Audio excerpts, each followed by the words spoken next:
पवित्र श्रीमद् भागवत गीता, पवित्र चारों वेद, पवित्र कुरान शरीफ, पवित्र बाइबल, पवित्र गुरु ग्रंथ साहिब, पवित्र कबीर साहिब की वाणी में छुपे हुए गूढ़ रहस्य अर्थात तत्व को जानने के लिए कृपया अवश्य सुनिए जगत गुरु तत्वदर्शी संत रामपाल जी महाराज के मंगल प्रवचन।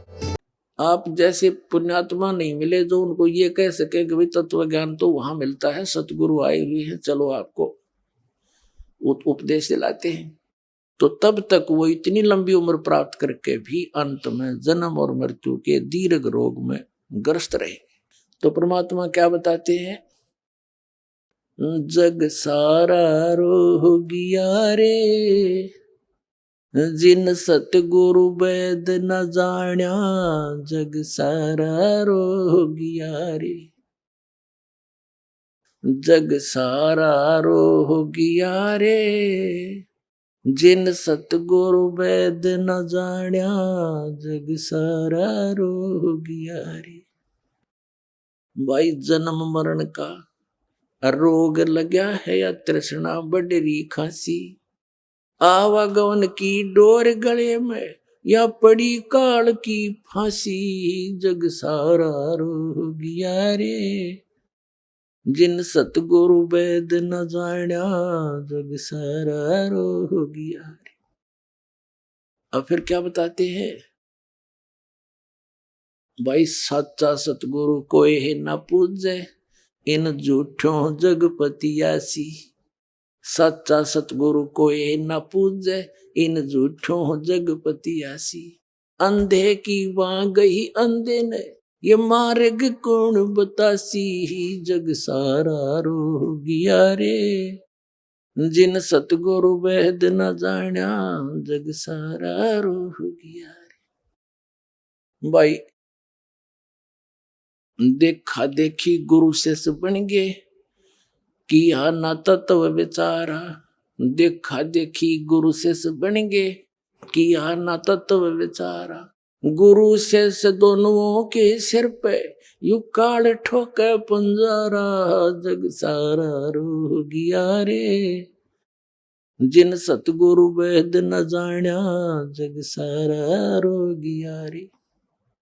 भाई सार शब्द सर जीवन बुटी, गैस गैस अंग लगावे। सार शब्द सर जीवन बूटी, गैस गैस अंग लगावे। कहे कबीर तुम सतकर मानो, ये जन्म मरण मिट जावे, जग सारा रोगिया रे, जिन सतगुरु वैद न जाण्या, जग सारा रोगिया रे। अब कहते हैं अंधे की बाँ और गई अंधे ने, मार्ग कौन बतासी। सच्चा सतगुरु कोई ना पूजे, झूठा जगपतियासी। और देखा देखी गुरु शिष्य बन गए, किया ना तत्व विचारा। और गुरु शिष्य दोनों आके सिर पर काल ठोक पंजारा। दोनों आन गड़ेगा गुरु ने भी और चेल्या ने भी। चेले कहाँ जाएंगे बेचारे। अपने आत्मा समस्या क्या है हमारे सामने, कि हमारे हिंदू धर्म के धर्म गुरु आचार्य और शंकराचार्य ब्राह्मणों को, मंडलेश्वरों को, ऋषि में ऋषियों को अपने सदग्रंथों का ज्ञान नहीं। और कबीर पंथी कलावें ये काल के दूत, इनको परमेश्वर की वाणी का ज्ञान नहीं। तो ये झूठे गुरु थे। इनमें से एक झलक दिखाते हैं श्री मधु परमहंस जी, जो सबकी छुट्टी दिवा रहा था। अब जो वस्तु मेरे पास है ब्रह्मांड में नहीं किसी के पास, इसके पास के है, ले दिखाऊं थोड़ा सा झलक दिखाए तुम्हें इन झूठे गुरुओं की। ये देखिएगा, एक पुस्तक है अनुराग सागर की वाणी, ये इनके प्रवचन है श्री मधु परमहंस जी के। साहिब बंदगी इनका कोड वर्ड है, नारा है। और ये कहां से छपा है, कौन ये है, इसके लेखक समझ लो ये है सतगुरु मधु परमहंस जी इस पुस्तक के। और ये प्रचार अधिकारी है राम रतन जम्मू। और ये कहां से, यहां से छपी है, दीपावली प्रिंटर्स, सोडल रोड, प्रीत नगर, जालंधर तक। इसके 22 पृष्ठ पे बताया है कि साहिब कहते हैं, कबीर साहब की वाणी है ये, अनुराग सागर मत है। धर्मदास अधिकारी पाया ताते मैं कह भेद सुनाया, अब तुम सुनो आद की बानी, भाखा भाखों उत्पत्ति पर निशानी, भाखों है यो। तब की बात सुनो धर्मदासा, जब नहीं मही पाताल आकाशा, जब नहीं कूरम बरा और शेषा, जब नहीं सारद गौरी गणेशा, और जब नहीं अते निरंजन राया, यो काल भी नहीं था, जिन जीवन सब बांध दुलाया, 33 कोट देवता नाही और अनेक बताओ काहे। ये वाणी थे कबीर परमात्मा की। तो यहां हम 23 पर देखते हैं। अब मधुप्रभंश जी ने इन वाणियों को कैसे समझा है। साहेब ने धर्मदास से कहा, मैं तुमको आदि उत्पत्ति का रहस्य कहता हूं जिसे कोई नहीं जानता। यहां देखिए, ये वाणी है, सतपुरुष जब गुप्त रहे और कारण करण नहीं निर्माए, संपुट कमल रहे गुप्त स्नेहा, पुप माही रहे पुरुष विदेहा, इच्छा किन अनस उपजाए, हंसन देख हर्ष बहु पाए, प्रथम ही पुरुष शब्द प्रकाशा, दीप लोक रच की निवासा। अब देखो, ये है सबसे पहले परमात्मा ने एक शब्द उच्चारण किया जिसमें सब दीप और लोक रच के उनमें स्वयं निवास किया, और चारी कर सिंहासन की ना, तापर पहुप दीप कर चीना।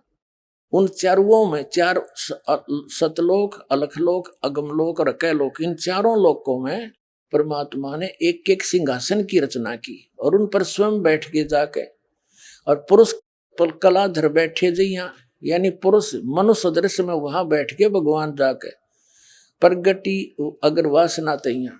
अनुराग सागर की वाणी को श्री मधुपरमहंस जी कैसे परिभाषित करते हैं अपने अज्ञान के आधार से। साहिब कह रहे हैं कि आरंभ में परम पुरुष गुप्त थे, उनका न कोई साथी था न संगी, एक समय उनकी मौज हुई, उन्होंने अंश उत्पन्न किए। सबसे पहले उन्होंने एक शब्द पुकारा, अद्भुत सफेद प्रकाश उत्पन्न किया और स्वयं उस प्रकाश में समा गए, और वो ही अमरलोक कहा। इसमें है कि ते ऐसा सफेद प्रकाश उत्पन्न किया, फलाना किया, और उसमें समा गए। ये तो के पुरुष कलाधर बैठे जइहा, चार सिंहासन बढ़ाए उनके ऊपर, प्रथम ही पुरुष शब्द प्रकाशा, और द्वीप, यो द्वीप है, दीप लोक रच की निवासा, सबके रचना करके अलग अलग दीप और लोकों की उसमें स्वयं निवास किया, बैठ गए। और चारी कर सिंहासन की ना, चारों में अलग अलग सिंहासन बनाए और उन पर पुरुष कलाधर बैठे जइया, पुरुष मनुष्य रूप में जाकर विराजमान हो गए। अरियो सट्टे मारे देखे। सबसे पहले उन्होंने एक शब्द पुकारा, परम पुरुष ने, परम पुरुष गोपद थे, फिर प्रगट हो गए, अद्भुत सफेद प्रकाश उत्पन्न किया, स्वयं उसमें समा गए, वो फिर अमरलोक हो गया। देखो इसकी तगड़मबाजी अज्ञानी की। क्या कहता है कि परम पुरुष ने एक शब्द उच्चारण किया, उसमें सफेद प्रकाश हो गया और फिर उसमें आप समा गया, वो अमरलोक हो गया। ठीक है, अच्छा आगे देखो, अमरलोक कहा, और फिर उनकी इच्छा हुई कि उन्होंने उन अनेक दीपों की रचना की। वास्तव में यह रहस्य छिपाया गया है, मैं बताता हूं। अभी कति और डिफाइन करने लगा। सर्वप्रथम परम पुरुष ने इच्छा करके एक शब्द पुकारा, उससे एक अद्भुत सफेद रंग का प्रकाश हुआ, और वो प्रकाश अनंत में फैल गया। वो प्रकाश संसारिक प्रकाश की तरह न था, वो इतना अद्भुत था कि जिसका एक एक कण करोड़ों सूर्यों को भी लज्जा दे। ठीक है, अब 24 पृष्ठ पर आ गए हम। जब वो प्रकाश अनंत में फैल गया तो फिर वे सतपुरुष स्वयं उस प्रकाश में समा गए।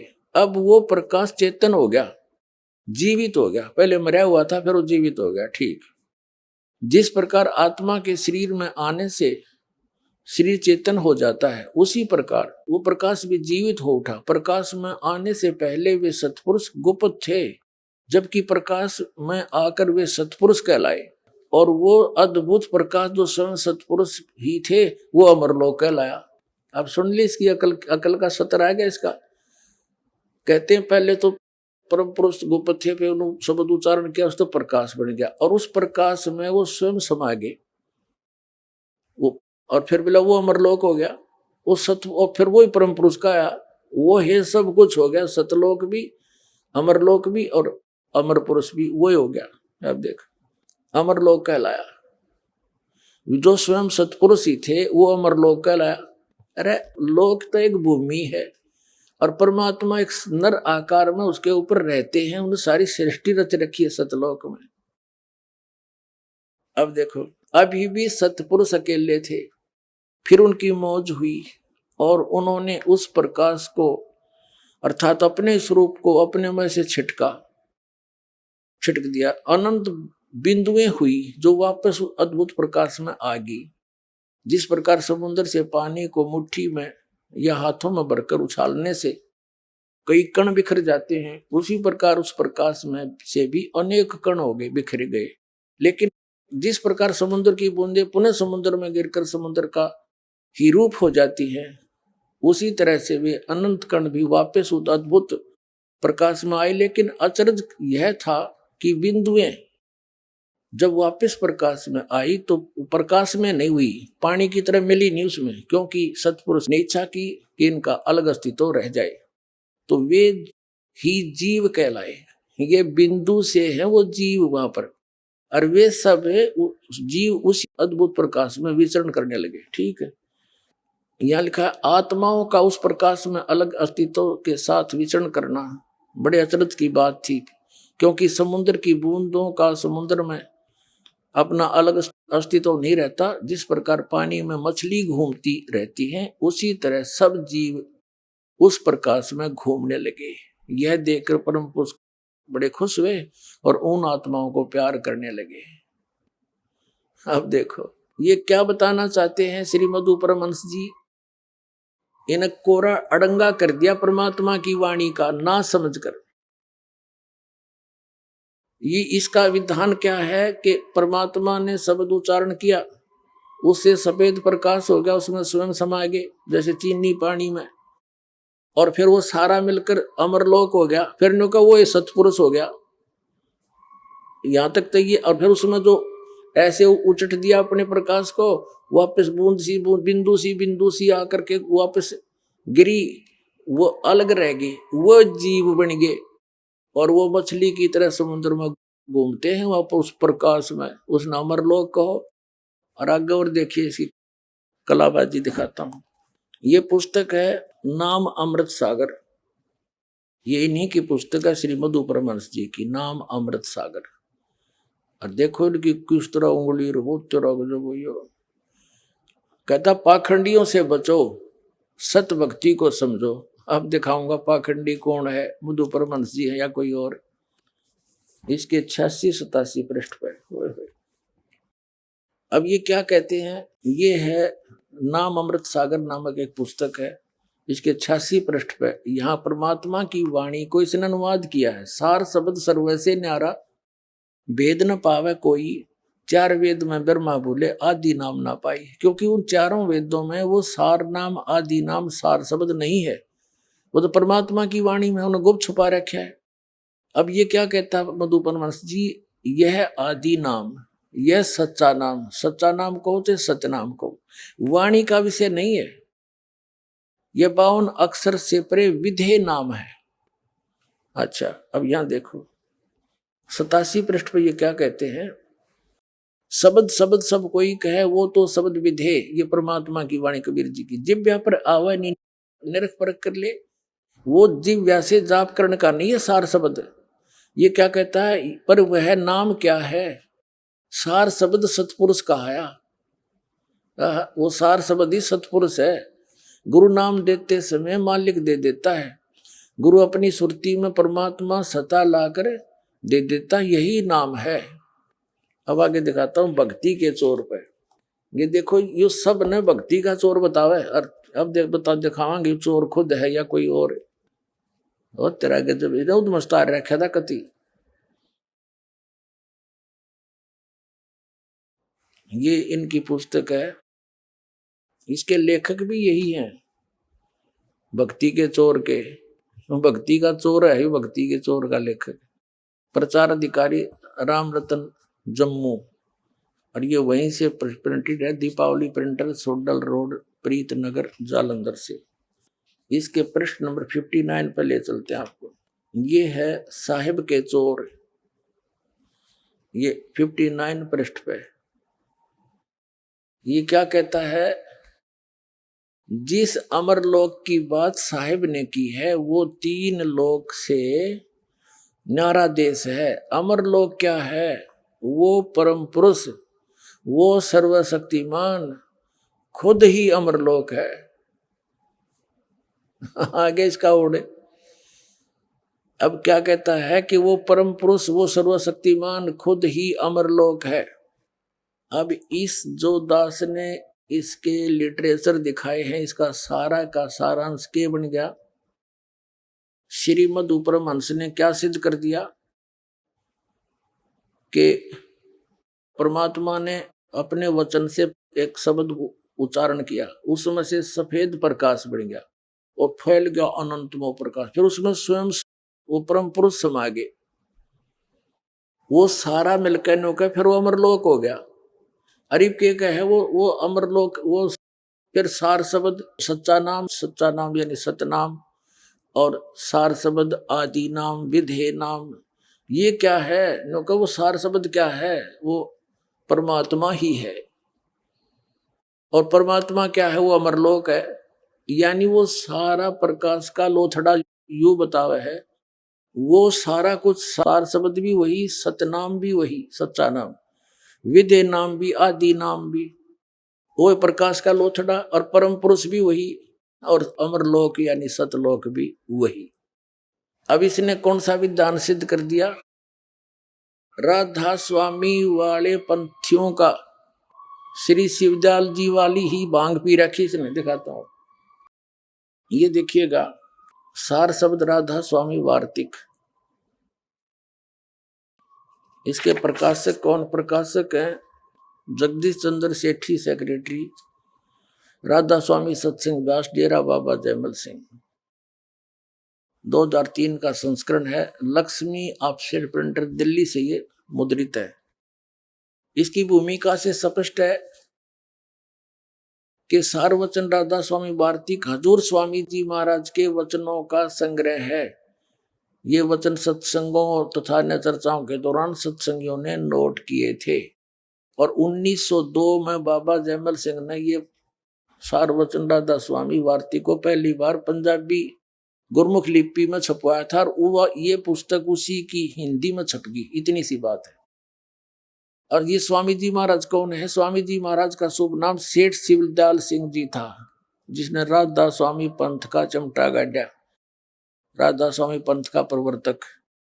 आपने 25 अगस्त 1818 में आगरा शहर में जन्म लिया। आपके पिताजी का नाम सेठ दिलवाली सिंह जी था तथा माता जी का नाम माँ माया जी था।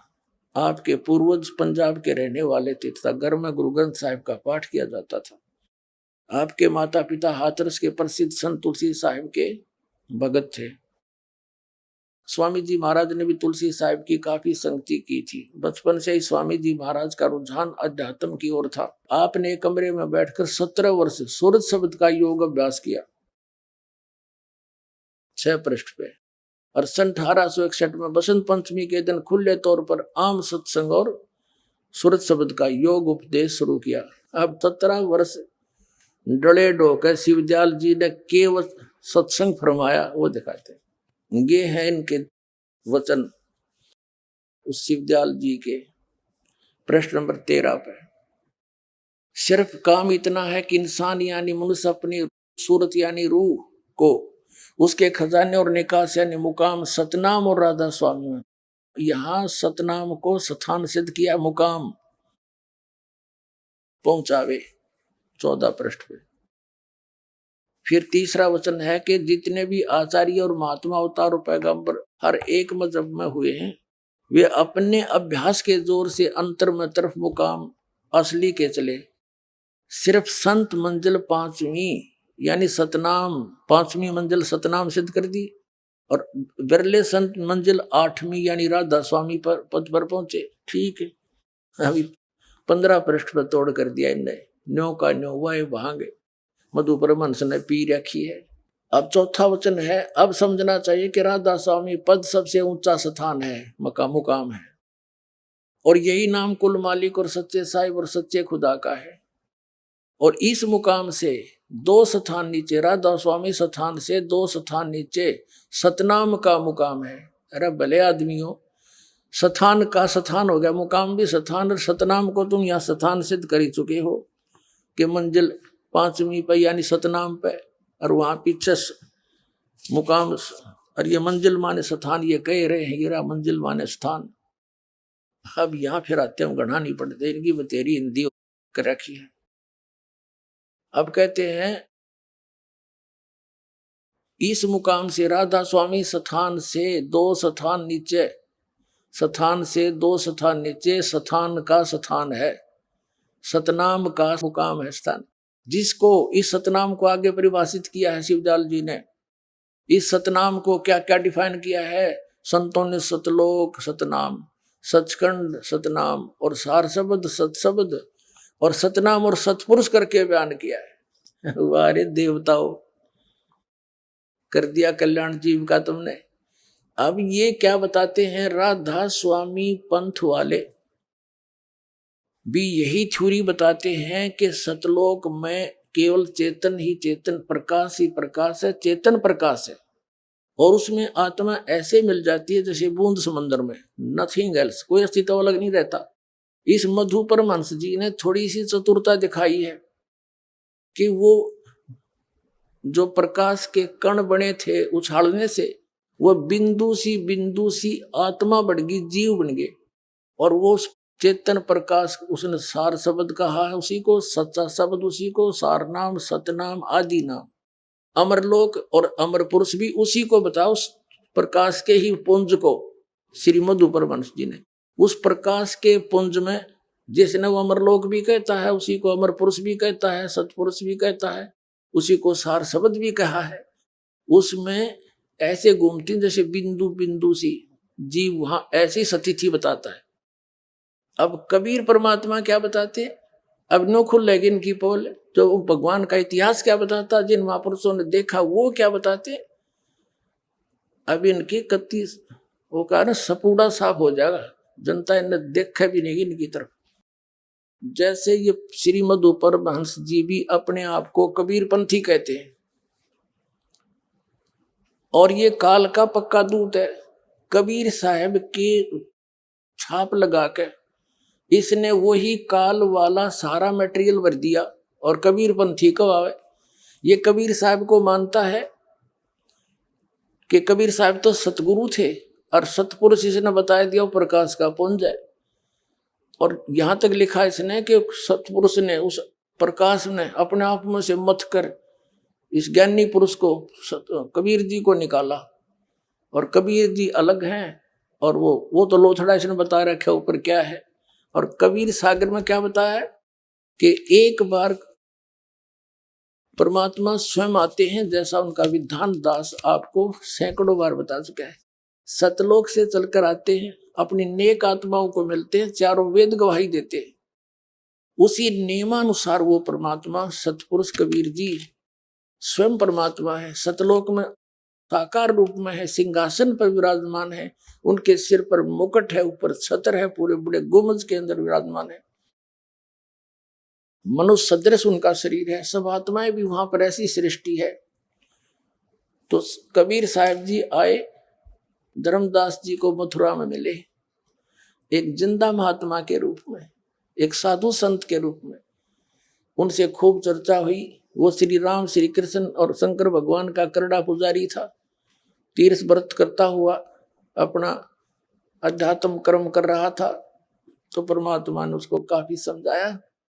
तब धर्मदास जी ने पूछा कि भगवान, हे महाराज, आपने ये ज्ञान कहाँ से प्राप्त हुआ? तो परमात्मा अपने आप को छुपा कर कहते हैं कि काशी के अंदर एक सदगुरु आए हैं कबीर नाम थे जुलाहा, उनसे मुझे ये ज्ञान हुआ। फिर और कहा कि मैं फिर उनके ज्ञान से सतलोक देख कर आया हूँ, वहाँ ऐसा है। तो धर्मदास जी ने कहा कि भगवान, मुझे भी एक बार वो सतलोक दिखा दो।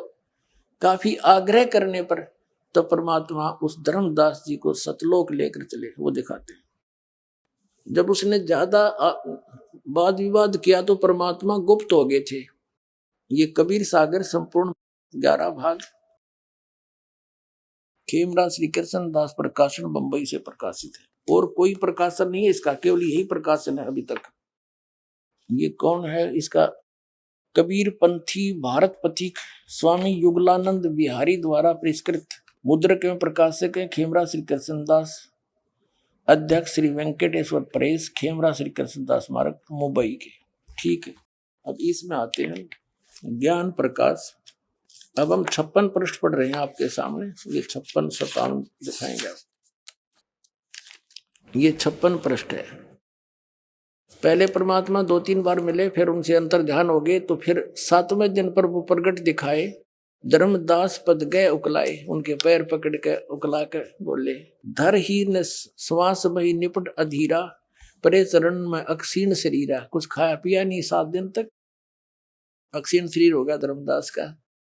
कर गए साहिब ताही उठावा, कबीर परमात्मा ने उसको उठाया हाथ पकड़ के। शीस हाथ दे अंक मिलावा, सीने से लगाया भगवान ने, कबीर साहब ने। धर्मदास चरणोदक लीना, चरण पखार आचमन कीना। पीछे से काफी बड़ा प्रकरण है, लेकिन ये सारा ना बता के हम सिर्फ अपने मकसद की बात लेंगे। अब 57 पृष्ठ पे कबीर सागर बोध सागर का, ये 57 पृष्ठ है ज्ञान प्रकाश का, बोध सागर खंड है। धर्मदास वचन, हे प्रभु चिंता गण करु मोरा, और पुरुष दर्श देव करो निहोरा। मैं आपका आगे आपके निहोरे का ढूं, हाथ जोड़ूं, मुझे एक बार परमात्मा के दर्शन करा दे। पुरुष माने परमात्मा के। धर्मदास ये हट क्या करहु, परमात्मा कबीर जी बोले, धर्मदास ये हट क्या करहु, मानो वो शब्द शीश पर धरहु। हमरे गहे पुरुष पे जय है, बिना गहे वहां जा न पे है। काफी बता, फिर यहाँ नहीं मानना जब क्या कहा, धर्मदास कहते हैं, तब लीला बहुत हम देखा, और पुरुष दर्श बिन रह ही रेखा, कि मैंने आपकी बहुत से लक्षण देख लिए, आप अंतर ध्यान हो जाते हो, फिर आ जाते हो, पर जब तक मैं भगवान नहीं देख लूंगा इतने मेरे जो चाहे कोई ना मन में दोष रहा रहेगा। जो किंकर पर होए दयाला, तो छिन्न में होए गत उर्साला, ये होए है।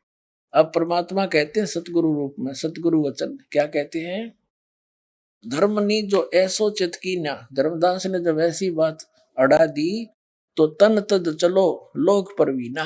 कबीर साहब बोले, इस शरीर ने छोड़ो और चल मेरे साथ। राख्य उतन गौन ले हंसा, उस शरीर को गुप्त कर दिया परमात्मा ने, छुपा दिया कहीं पर।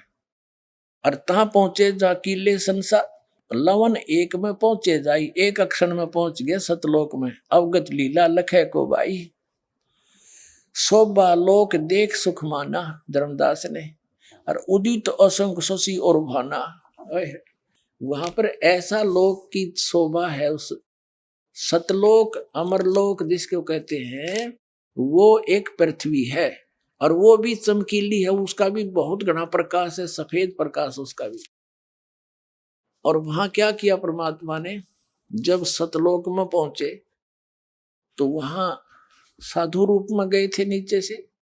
वहां जो द्वारपाल था परमात्मा का, गेट कीपर, उससे कहा कि भाई ये एक आत्मा आया है यहाँ पर नीचे से, और इसको परमात्मा के दर्शन करवा दो। द्वारपाल ने अन्य को बुलाया, वहां के जो हंस रहते हैं, पुण्यात्मा रहते हैं, मनुष्य शरीर में है, वहां पर नर और नारी रूप में है, और उनसे कहा कि जाओ इस प्यारी आत्मा को भगवान के दर्शन करा के लाओ। उनकी सभी वर्णन कर रखा कबीर सागर में धर्मदास जी ने। तो वो लेकर चले उनको, उनके गले में माला थी, नाक सुंदर थे, कान भी बड़े अच्छे थे, सारी वर्णन कर रखे। और वहां जाकर जब धर्मदास जी ने देखा कि ये तो वही महात्मा है जो मेरे साथ नीचे आया था, लेकिन वो वहां पर उनके एक रोमकूप की करोड़ सूर्य करोड़ चंद्रमा मिला दे इतनी शोभा थी, नर आकार में सिंहासन पर विराजमान थे। फिर उसको कहा कि जाओ वे ले जाओ, हो गया दर्शन। अब जब धर्मदास जी वापस आए तो परमात्मा फिर उसी रूप में आगे बैठे पाए। तब क्या बोलते हैं कि हे भगवान, आपने वो शोभा यहाँ क्यों छुपा रखी है जो आपका वहां शरीर इतना सुंदर तेजों में है? हे परमात्मा, आप तो स्वयं ही भगवान हो, आप ही अमर पुरुष हो, हमें तो बोल बोलियां कर रहे थे। अब देखो, अब 58 पृष्ठ पर पढ़ेंगे हम ज्ञान प्रकाश कबीर सागर का। जित देखिए जगमग झलकाही, देखत छकित बहे ही माही।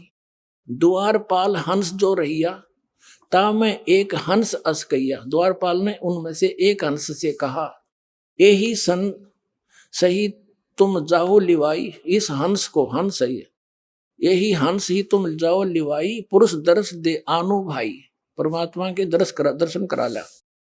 चले लिवाए पुरुष जब ही झजक हंस बहु आयो तभी। गणे हंस इकट्ठे हो गए भगत, और करत कोलाहल मंगल चारा। शोभा अद्भुत अंग अपारा। जो वहां रहते हैं जीवात्मा, हंस आत्मा, भगत, हंस कहो जैसे हम आपको भगत कह देते हैं, तो वहां हंस नाम से जाने जाते हैं। अपने जैसे आकार के हैं, मनुष्य सदृश हैं।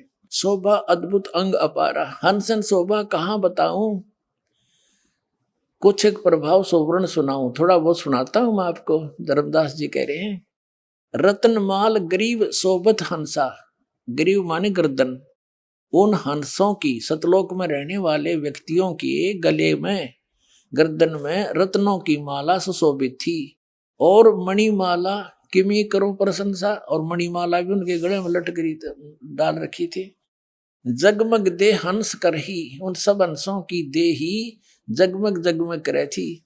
अमर चीर बहुसो बहादुर ही, अमर चीर पैर रखे थे। ये वहां की सारी ही खान पान भी अमर है, वहां के वस्त्र भी अमर है। और राखव जिकुर शोभा छवि छाए, रवि का करतार रोम छवि छाए। ये फिर क्या बताया कि हंसन भाल शोभा किमी कहूं। उन हंसों की भाल माने माथे की शोभा के बताऊं। सोडस चंद्र भाल छवि लहू, यानी 16 चंद्रमाओं जैसा तो माथे की चमक थी उनकी। हंस कांति प्रतिरोम प्रकाशा, हीरा मणि उदित रोमांसा है। वहां के जो भगत हैं, वहां रहते हैं स्त्री पुरुष, उनके एक रोम की इतनी शोभा जैसी हीरा मणि की चमक होया करे, हीरा मणि की चमक ऐसी उनके एक रोम की। और कोटिक विदुहंसन छवि मोहा, देह ग्रहण शोभा अमी गिरोहा। उनके शरीर है और ग्रहण माने नाक की शोभा बहुत सुंदर है। सोडस रवि हंसन छवि मोहा, और दे ग्रहण शुभ अमृत सोहा। वहां जितने भी हंस रहते हैं नर आकार में हैं, और उनके सारे शरीर बॉडी का प्रकाश है 16 सूर्य जितना तेज है उनका, जिसमें गर्मी ना हो। और माथे की शोभा यानी 16 सूर्य की तो सारे की, फिर अलग अलग बता रहा है कि माथा इतना चमका जैसे 16 चंद्रमाओं का प्रकाश हो। और वो सारे बॉडी की सब मिलाकर ऐसा लगता है जैसे 16 सूर्य का प्रकाश उदय हुआ हो। सोडस रवि, रवि माने सूर्य, हंसन छवि मोहा, देह घ्राण, शरीर भी उनका, नाक भी, घ्राण माने नाक, शुभ अमृत सोहा। कंचन कलश जड़त मणि लोना, रतन थार आरती में ही सोना। यानी उनके वहां जो मटके हैं, घड़े हैं, बड़े सुंदर हैं, सफेद हैं लेकिन कंचन के, सोने के। हंस गमन शब्द मुख उचारा, क्रीड़ा विनोद रतन मणियारा। सुरत हंस के आगे लीना। वहां जो सबसे पहले परमात्मा जी ने अपने 16 वचनों से 16 पुत्र उत्पन्न किए थे सतलोक में, उनमें से एक सुरती हंस भी है। उसको कहते साथ लिया सबने, सबसे आगे कर दिया। सुरती हंस के आगे लीना, नृत्य करत चले हंस पर वीना, नाचते हुए चले सारे। और सुरत हंस अग्रहणी अघाने, पुरुष सकल देखत और साने। परमात्मा की सूरत देखकर सब खुश हुए। सिंहासन छवि देखत मन मोहा, भगवान सिंहासन पर विराजमान थे, और उसको देखकर धर्मदास जी कह रहे मेरा मन आकर्षित हो गया। अद्भुत अमित कलातन सोहा, शरीर का कितना सुंदर शरीर था।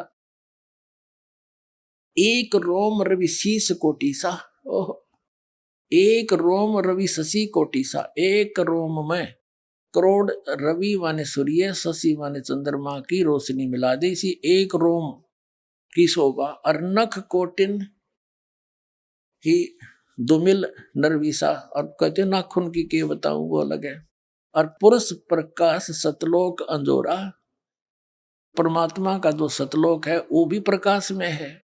और जहां न पहुंचे निरंजन चोरा, पुरुष कबीर देखा एक भाई, होय होय। कहते वो परमात्मा और कबीर जी को वहां एक ही देखा, जो नीचे से गया था वही बैठा था वहां पर अनंत कोट ब्रह्मांड के सिंहासन पर। धर्मदास पुन रहे लजाई, शर्मिंदा हो गया, रे तेरे की तो भगवान था जो मेरे साथ नीचे गया था, ये तो वही तो है। पुरुष कबीर देखा एक भाई, धर्मदास पुने रहे लजाई। पुरुष दरस कर आयो तहां, प्रथम कबीर बैठे रहे जो वहां। यहाँ कबीर बैठे पुन देखा, फिर वही कबीर परमात्मा को फिर देखा। और कला पुरुष तन अचरज पेखा, का अजगुत की नो भाई। और वहां मोही प्रतीत ना यो हो। कहते तो सचमुच बात है, मेरा यकीन नहीं हुआ जब ये भगवान नीचे गए हुए थे, और अब मेरा विश्वास हो गया। तो कबीर साहब ही परमात्मा है, परम पुरुष है। अब देखो 59 पृष्ठ पर, बौद्ध सागर में 59 पृष्ठ पे 58 पढ़ दिया हमने। कबीर पुरुष एक यहाँ छिपाए, कबीर पुरुष तो एक ही है, वो वहां छिपाए हैं ये अपने आप को। और सत पुरुष जगदास कहाए, वो सत पुरुष ही जग में आके कबीर दास कहाए रहे। धर्मदास तो देख कितना स्पष्ट बता रहे। और दाए चरण गौ अति सुखचाई, बात दौड़ कर चरणा पड़ गया परमात्मा जब दोबारा वापस देखे। हे प्रभु हम परिचय अब पाई, ये शोभा कस उहा छिपावा, और कस नहीं जग में प्रगट दिखावा। ये कहता है धर्मदास कि हे भगवान, आपकी यहाँ कितनी सुंदर शोभा, आपके शरीर का 1 करोड़ सूर्य मिला दे, करोड़ चंद्रमा, इतना सुंदर शरीर, और वहां अपने यह क्यों छुपा रखी है? वहां इस एज इट इज इस प्रकाश में क्यों नहीं पहुंचे दाता? तो जैसे ऋग्वेद मंडल नंबर 9 और सूक्त नंबर 86 के मंत्र 26 में कहा है कि वो परमात्मा अपने भक्तों के सब संकटों का मर्दन करता हुआ, अपने रूप को सरल करता हुआ, यानी हल्के तेज पुंज का बनाकर कबीर परमात्मा अच्छी आत्माओं को मिलता है आकर के अपने को, उसको हल्के तेज पुंज का। जैसे किसी कमरे में 1000 वाट का ट्यूब हो, 500 की भी हो, जो सारी जगह दी तो जगमग हो गया। एक 0 वाट का बल्ब भी होता है, वो सारी ऑफ करके 0 का चसा दिया, कक्ष तो वही है, प्रकाश से कम हुआ है। तो ऐसे उस परमात्मा की लीला है मालिक की। तो यहाँ क्या कहता है धर्मदास जी, कहते हैं कि यह शोभा कस वहां छिपावा, नीचे कैसे छुपा दिया आपने, और कस नहीं जग में प्रगट दिखावा, जग में क्यों नहीं दिखाइया?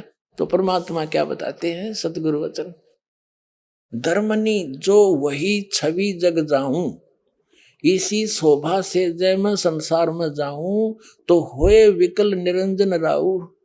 ये काल का कलेजा फट जा तुम्हारे भगवान का, इस निरंजन का। हुए विकल यानी व्याकुल हो जा निरंजन। सब जीव तब मोहे लोलावे, अजर भो सब लोक ही आवे। ताते गुप्त राखो जग भाई, शब्द संदेशा जीवन समझाऊ। ताते गुप्त राखो जग भाऊ, और शब्द संदेश जीवन समझाऊ। और शब्द परख न मोए कोई, जो शब्द नाम लेकर ये मेरे ज्ञान से मुझे परख लेगा। गह प्रतीत घर पहुंचे सोई, कह कबीर सुनो सुकृत हंसा। दर्श पुरुष मेटो चित संसा, अब तुम बेग चलो संसारा। और जीव ही चेतो कहो पुकारा, कि ढिंडोरा पीट दे मेरे बारे में, मैं बताऊं तो किसी का जच्चा नहीं, और तू बताओगा तो सबका जच जाएगी, क्यों तू आंखों देख चुका है। और तू सबको बता दे अपने बड़ भाइयों को कि ये भगवान है, वहां अमरलोक है, सतलोक है, वहां सब कुछ है। अब धर्मदास जी क्या कहते हैं धर्मदास वचन में, हे साहेब अब वहां न जाई, ये सुख घर तज कहाँ जुराई। ये परमात्मा अब मैं वहां नहीं जाऊंगा, इस सुख ने छोड़कर मुझे कहाँ धकाओ हो मेरे मालिक, वहां मत भेजो। वही यम देश अपर बल काला, नहीं जानो धोमति होए बेहाला। अब परमात्मा कहते सतगुरु जी, धर्मदास तो चिंता नाही, तुमरे संग हम सदा रहाई। और तुम देखो सतलोक प्रभाव, हंसन कहो संदेश सुनाओ। अपने आत्माओं, असली और नकली नोट की पहचान कराने के लिए दास ये प्रयत्न कर रहा है। और कोई इस दास के प्रयत्न को आलोचना कहता है तो वो बालक जैसी बुद्धि का व्यक्ति होगा, जिसने दास के इस प्रयत्न का ज्ञान नहीं। जैसे सरकार ने एक बार 500 के नोट नकली पकड़े थे, 1000 के, और वो दोनों असली और नकलियों को दोनों को दिखा रही थी कि असली ये है, नकली ये ऐसे है, ये लक्षण है। तो क्या सरकार आलोचना कर रही थी? महापरोपकार किया। और वही दास काम कर रहा है, इन नकलियों के नकली ज्ञान और परमात्मा का ओरिजिनल नोट, ओरिजिनल ज्ञान उन महापुरुषों ने देखा। भगवान दोनों को साक्षात रूबरू करके आपका विश्वास दृढ़ कर रहा हूं, नकली रसली की पहचान करा रहा हूं, आपके जीवन की रक्षा कर रहा हूं।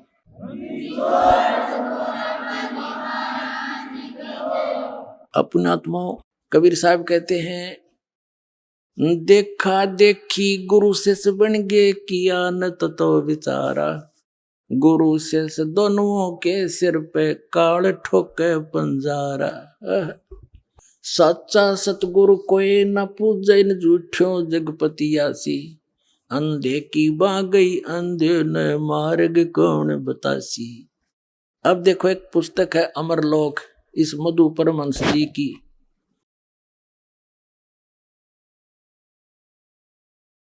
और ये कहां से छपी है? अमरलोक, सतगुरु मधु परमहंस जी। और ये वही दीपावली प्रिंटर्स, सोडल रोड, प्रीतनगर, जालंधर। प्रचार अधिकारी राम रतन, जम्मू। ये सारा इनका सारा कुछ है।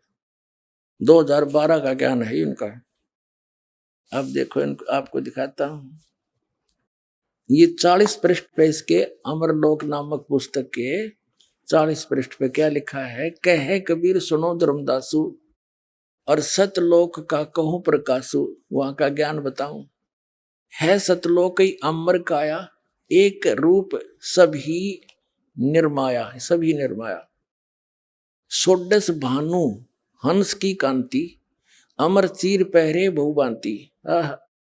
शोभा पुरुष कही ना जाई, कोटिन रवि इक रोम लजाई। अमर लोक अमर है काया, अमर पुरुष वहां आप रहाया। अमर पुरुष का पावे भेदा, कह कबीर सो हंस छेदा। सतलोक सत शब्द पसारा, सत्य नाम है हंस दारा। ये कहते हैं, ये अमृत फल के भोजन कर ही बता, और युगन युगन के अक्षुद्ध आहार ही। पीवत सुधा भरम मिट जाई, जन्म जन्म की तिरसा जाई। अनहित वचन बोले नहीं वाणी, प्रेम भाव अमृत रसरानी। यानी कोई वहां के भगत सभी प्यार से बोलते हैं, अनहित वचन नहीं बोलते वो। फिर कहते शोभा बहुत तहा मन भावन, हंस कामनी रंग बढ़ावन। वाह, औरतें भी हैं हंस रूप में, यानी हंस माने भगत।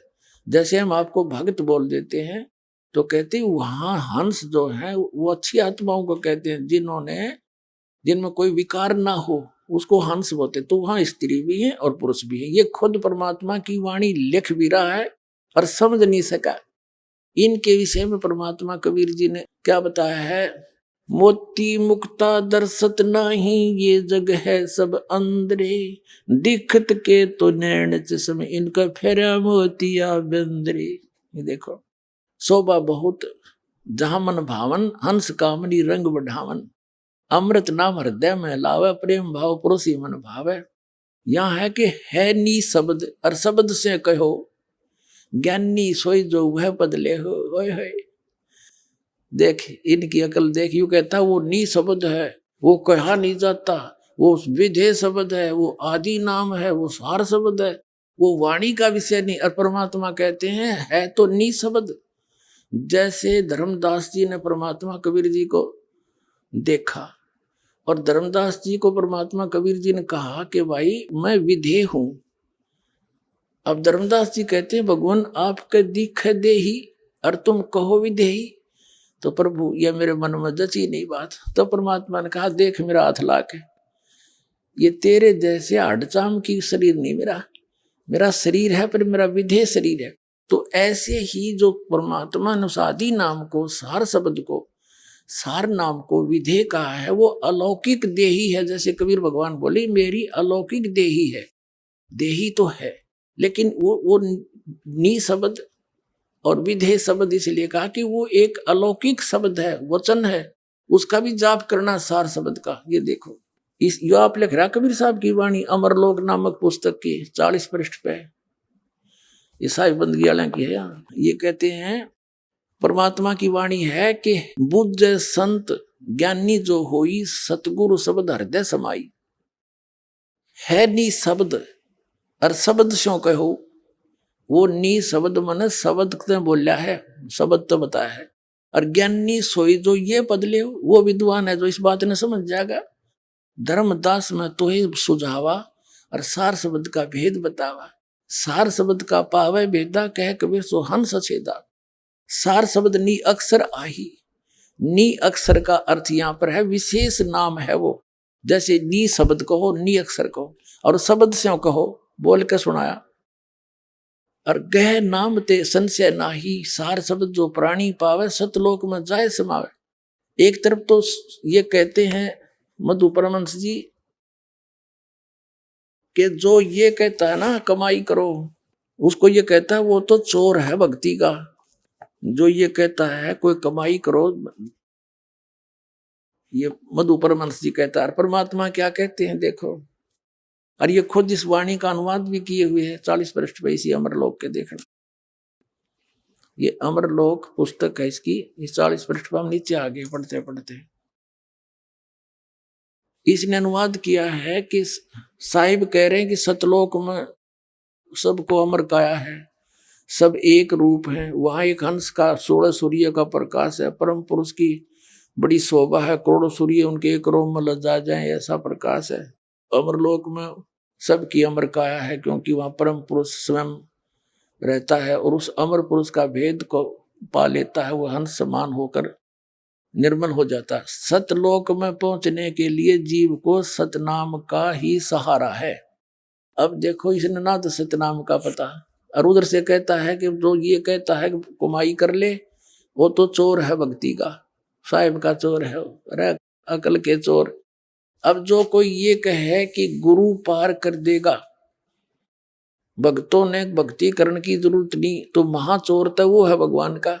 जैसे विद्यार्थियों को टीचर कहता है कि तुमने पढ़ने की आवश्यकता नहीं, टीचर पास कर देगा, वो तो महादुष्ट इंसान है जो उनके जीवन को नाश करने वाला है।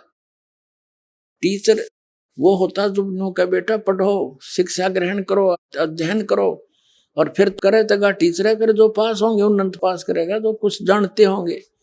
अरे नौका कोई जरूरत नहीं भक्ति करने की, महा पार कर दूंगा।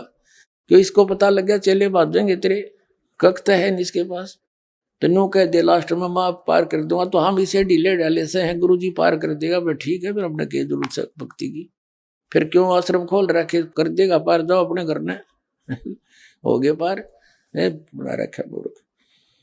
अब आगे तो दास आज सिद्ध करना चाहता है कि सतलोक में परमात्मा और हंस कैसे है। अब दिखाता हूं आपको 149 पृष्ठ पर, ये इसी की अमरलोक नामक पुस्तक के पृष्ठ नंबर ये 147 से प्रारंभ है।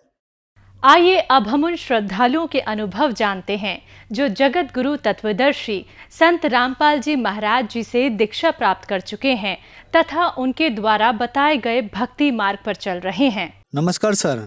नमस्कार सर। सर क्या नाम है आपका? मेरा नाम मुकुल कुमार है।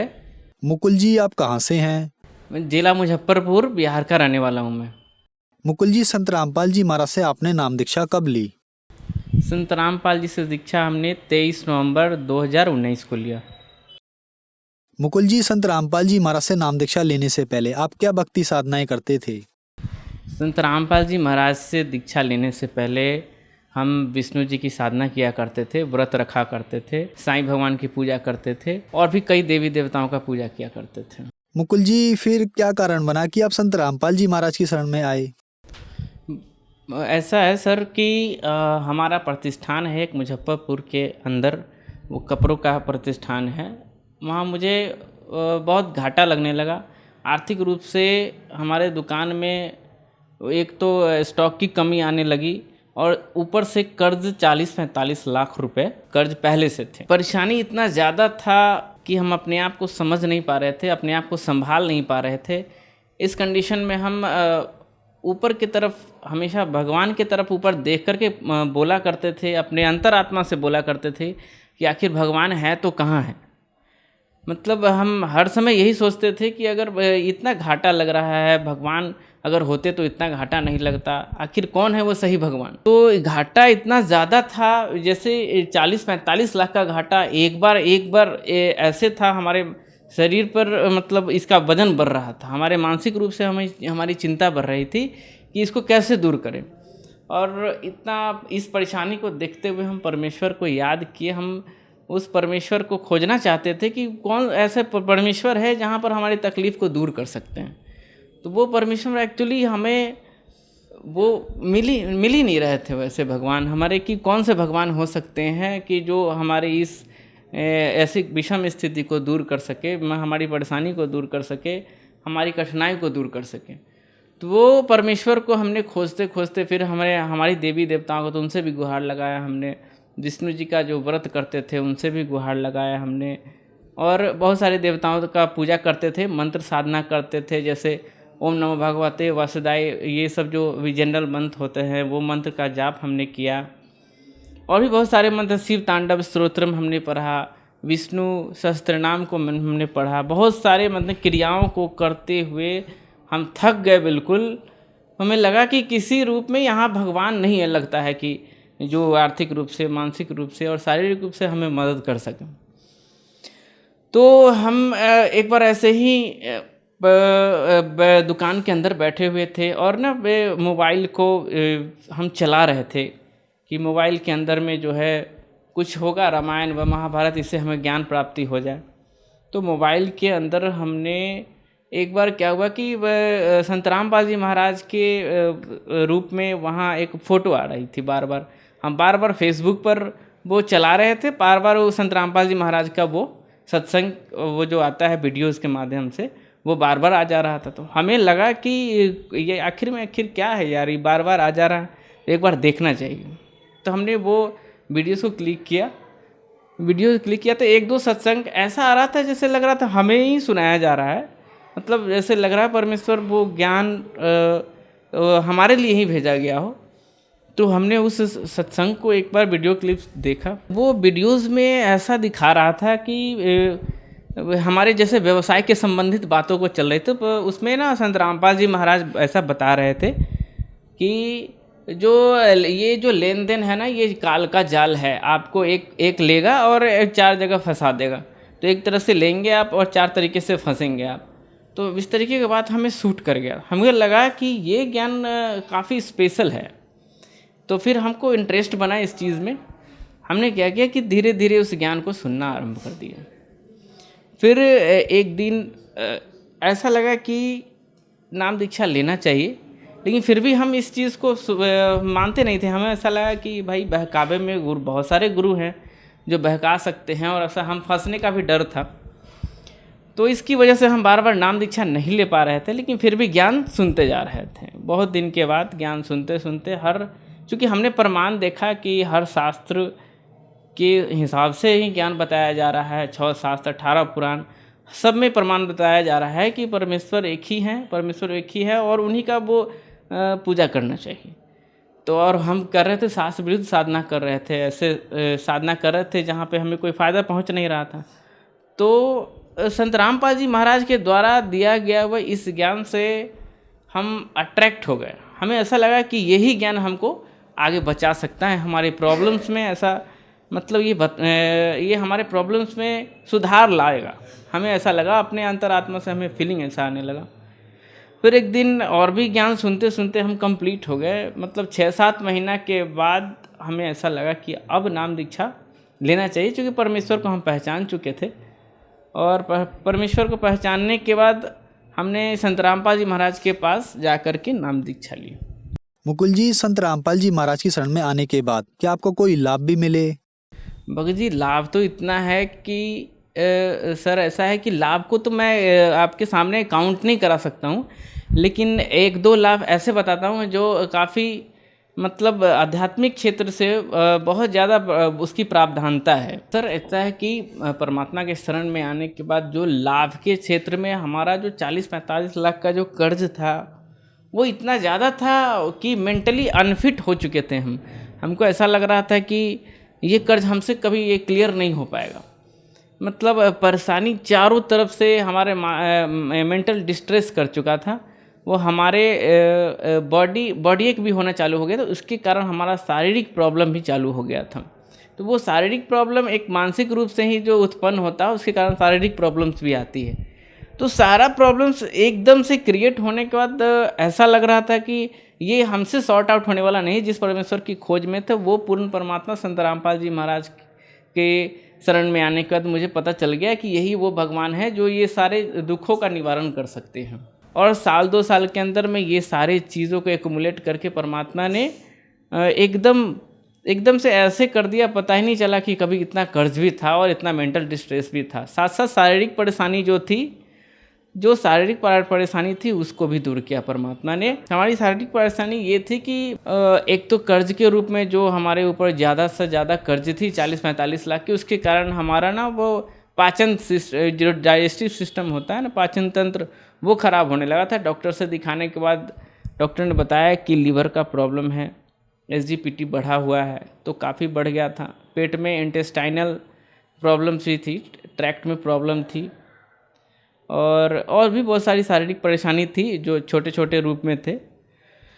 तो उसको भी परमात्मा ने बहुत मतलब आसानी से तरीके से दूर, जो कि भक्ति कराया परमेश्वर ने। और भक्ति में ये इतनी शक्ति है परमेश्वर की, जो दिए हुए बीज मंत्रों में इतनी पावर है कि वो जितना काउंट के साथ साथ वो परेशानी भी दूर करते रहते हैं। वो संत रामपाल जी महाराज जो हमारे जो ज्ञान बताते हैं, जो मंत्र दीक्षा देखते हैं, उस मंत्र दीक्षा में इतना पावर है। मुकुल जी, संत रामपाल जी महाराज की शरण में आने के बाद आपका जो 40 से 45 लाख रुपए का कर्जा था, उस कर्जे से आप पूर्ण रूप से मुक्त हो गए और भी बहुत सारे लाभ मिले आपको संत रामपाल जी महाराज से नाम दीक्षा लेने के बाद। तो जो दर्शक आज आपको टीवी पर देख रहे हैं और वो भी किसी न किसी परेशानी से ग्रस्त हैं, कोई कर्जे में डूबा हुआ है, कोई बीमारी से ग्रस्त है, उनके लिए आप क्या कहना चाहेंगे? ऐसा है सर कि ये मैसेज तो हम नहीं दे सकते हैं। ये परमात्मा, पूर्ण परमात्मा इस धरती पर आए हुए हैं, मैसेज वही दे सकते हैं। लेकिन हम लोग को निमित्त मात्र बनाया गया है तो उनके मैसेज को हम आगे बढ़ा सकते हैं। ऐसी ये परमेश्वर का विधान है कि जो परमेश्वर के शरण में आएंगे उसकी आई टलेगी बला, मतलब परेशानी जो भी है वो दूर होंगे। पूर्ण परमेश्वर संत रामपाल जी महाराज जी के शरण में सभी भक्तों को आ करके अपने दुखों का निवारण हेतु, चाहे शारीरिक हो, मानसिक हो, चाहे आर्थिक रूप से हो, परमेश्वर के शरण में आने के बाद ये सारी प्रॉब्लम्स दूर होती हैं। हमने आपको एग्जांपल्स के रूप में बताया ही कि हमारी जब खुद की इतनी बड़ी प्रॉब्लम्स थी वो सॉर्ट आउट कर दिया, मानसिक, शारीरिक, आर्थिक। तो ऐसे भी भगत जो परमात्मा के शरण में आएंगे, जो जगत के लोग हैं, उनकी भी परेशानी दूर परमात्मा दूर करेंगे। पूर्ण परमात्मा संत रामपाल जी महाराज यहाँ धरती पर आए हुए क्लियर कर देंगे सर। मुकुल जी, संत रामपाल जी महाराज से नाम दीक्षा कैसे ली जा सकती है? ऐसा है सर कि नाम दीक्षा लेने के लिए सत्संग के माध्यम से नीचे पीली पट्टी चलती है, उसमें टेलीफोन नंबर दिए हुए रहते हैं, 2-3 टेलीफोन नंबर रहते हैं, उसमें आप फ़ोन करके आप पता कर सकते हैं। धन्यवाद सर। सत साहब।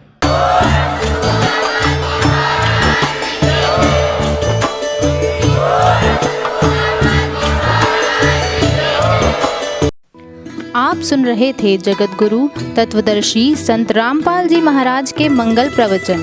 अधिक जानकारी के लिए संपर्क करें।